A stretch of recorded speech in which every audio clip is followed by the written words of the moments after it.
Les révélations de la cosmonaute Marina Popović. Publié le 8 juillet 2011 par Le Passeur. Par Le Passeur. Née en 1931, Marina Popović est un personnage légendaire en Russie. Une étoile dans la constellation du Cancer porte même son nom. Colonel dans les forces aériennes, ingénieure et pilote d'essai ayant survécu à 6 crashs, elle a volé sur une quarantaine de types d'avions et totalise 107 records du monde dans l'aviation, dont bon nombre n'ont toujours pas été battus. Elle est aussi la première femme à avoir piloté un avion de chasse et avoir franchi le mur du son. Enfin, professeure en sciences aérodynamiques, maître de conférences et vice-présidente de l'université d'Arkhangelsk, elle a également suivi des études de théologie et de physique, ainsi que plusieurs enseignements pratiques destinés à éveiller les capacités psychiques dites paranormales. Elle est ainsi devenue capable de voir l'aura humaine et s'est formée à la communication par télépathie. Voilà pour cadrer le personnage. Avec un tel cursus et un tel palmarès, il est difficile de ne pas prêter attention à ses paroles, d'autant qu'elle est connue depuis 1991 pour avoir publié ce qu'elle déclare être la dernière photo transmise par la sonde Phobo 2 avant sa disparition près de Mars, et avoir porté au public l'observation de plus de 3000 ovnis en Russie et la possession par les Russes de 5 d'entre eux qui se sont crashés, notamment à Tunguska en 1908, voir article sur Tunguska, et Dalnegorsk en 1986. Elle a surtout beaucoup parlé des découvertes des scientifiques russes quant à l'interaction permanente entre les émotions humaines et les champs électromagnétiques de la Terre et leur impact immédiat sur l'activité du Soleil.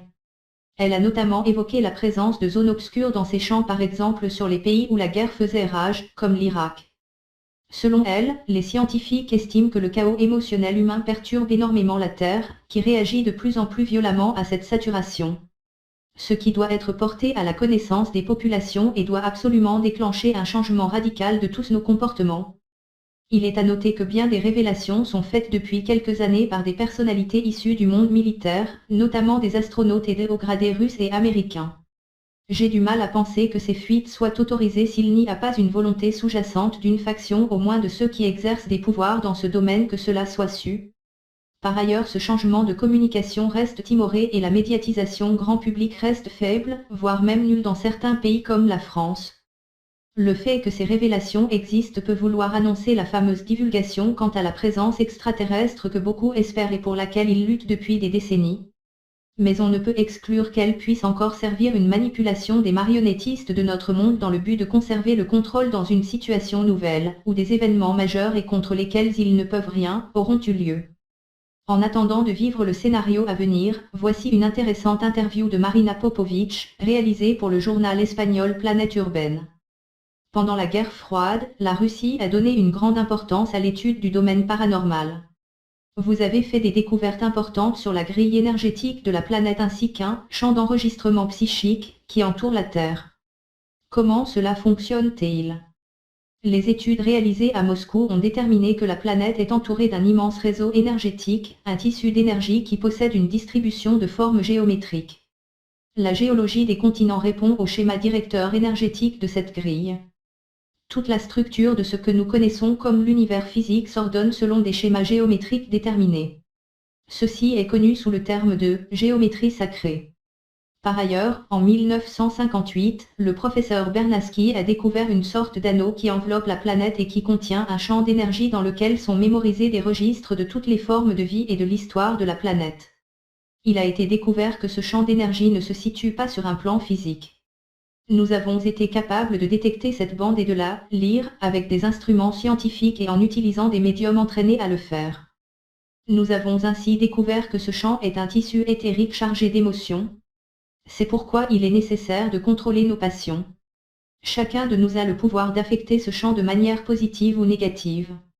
Toute la négativité exprimée, comme la haine et la peur, a une incidence directe sur l'état de la planète. La Terre réagit violemment à nos pensées et nos sentiments et elle émet un type de rayonnement qui se répercute sur les modèles climatiques. Les éléments sont comme des anticorps planétaires. Est-ce que cela pourrait être une des causes des changements climatiques violents qui se produisent actuellement ? C'est seulement une partie d'un immense processus qui s'inscrit dans un ordre cosmique parfait. Les scientifiques savent très bien que nous sommes confrontés à un processus cyclique et inévitable qui ne peut juste se réduire à l'homme. Dans l'univers tout est interconnecté, quoi que nous fassions, d'harmonieux ou de disharmonieux, affecte la Terre. Ces charges négatives affectent tous les êtres humains et sont en fait plus puissantes que l'énergie nucléaire elle-même. La planète, comme si elle était un corps malade, réagit avec des anticorps naturels pour soigner ce désarroi. La pollution n'est pas causée uniquement par la consommation des énergies résiduelles. Nous sommes nous-mêmes une puissante source de pollution. Le monde répond à la haine et l'amour, voire la clé du présent. Est-il vrai que les Russes avaient une bonne avance par rapport aux Américains dans ce domaine? Certains médiums russes ont dit qu'ils s'étaient retrouvés sur des plans astraux, non physiques, en présence d'Américains travaillant dans le même domaine. Par le biais d'un entraînement spécifique, on a pu détecter ces champs de pollution psionique et on a vu comme un manteau obscur enveloppant certaines parties du globe terrestre. On a constaté qu'en utilisant certaines fréquences, il est non seulement possible d'influencer la vie en exerçant un contrôle mental, mais aussi de modifier le climat. Il existe des études poussées concernant l'antigravité qui ont amené des découvertes sur les champs scalaires, les énergies vectoriales et le vide. Une application correcte de cette technologie pourrait avantageusement changer le monde. Tout nous indique que des changements climatiques majeurs vont nous obliger à changer radicalement la façon dont nous concevons notre civilisation. Quelles sont les conclusions que les scientifiques russes tirent pour la Russie à ce sujet? Ces changements sont une réalité et nos scientifiques ont conclu que nous entrons dans une période de grand bouleversement de l'écosystème terrestre. Mais le plus important est que ces événements constituent un défi majeur pour l'humanité. Ils doivent être vus comme une opportunité ainsi que l'unique option pour le monde entier de décider unanimement que les vieilles formes d'exploitation de l'énergie soient remplacées par d'autres, renouvelables et non polluantes. Il existe des preuves de visite extraterrestre à travers le monde. Il semble que les gouvernements aient même été prévenus des grands changements à venir. Que pouvez-vous nous dire à ce sujet et pourquoi personne dans le monde ne présente ces preuves? Nous avons atteint un point dans l'évolution de l'intelligence humaine où il est plus logique et crédible de suggérer l'existence d'une vie au-delà de notre monde que de la nier. Les grands gouvernements le savent et le nient. Parce que si vous aviez la connaissance que ces êtres possèdent y compris la véritable histoire de notre planète, le système actuel des croyances s'effondrerait en un rien de temps. Le pouvoir même que ces gouvernements ont sur la population mondiale pourrait disparaître du jour au lendemain. Ces créatures ont des connaissances très avancées sur ce qu'on appelle l'énergie libre. Notre planète et l'univers possèdent d'innombrables sources d'énergie non polluantes dont l'usage pourrait blesser mortellement l'empire dominant de l'économie mondiale. Utiliser des sources d'énergie polluantes maintient la totalité du système actuel dans la dépendance des ressources monétaires. Les ultimes photos de la sonde Phobos 2, comparaison entre Phobos et l'OVNI. Ces êtres respectent notre libre arbitre et ne s'impliquent donc pas directement dans nos affaires. Ils ont prouvé qu'ils viennent avec de bonnes intentions et ont démontré comment ils peuvent neutraliser, en quelques secondes, la technologie terrestre la plus avancée si elle est utilisée pour les attaquer. Cela ne peut pas et ne doit pas être caché aux populations du monde. Tout ce qui concerne la question doit être révélé. Dans toutes mes conférences et mes livres, je présente les événements les plus divers qui se sont déroulés sur le sol soviétique. La mission Phobos 2, que nous avons envoyée vers Mars, a disparu lorsqu'elle a transmis à la Terre des photos d'un vaisseau géant d'environ 15,5 milles de long, 25 km. La disparition ou la perte de contact avec les sondes envoyées depuis la Terre a été un sujet de conversation et de débat entre le président Bush père et Gorbatchev à la conférence de Malte. Il y a eu des contacts entre les astronautes dans l'espace et des êtres venus d'autres mondes.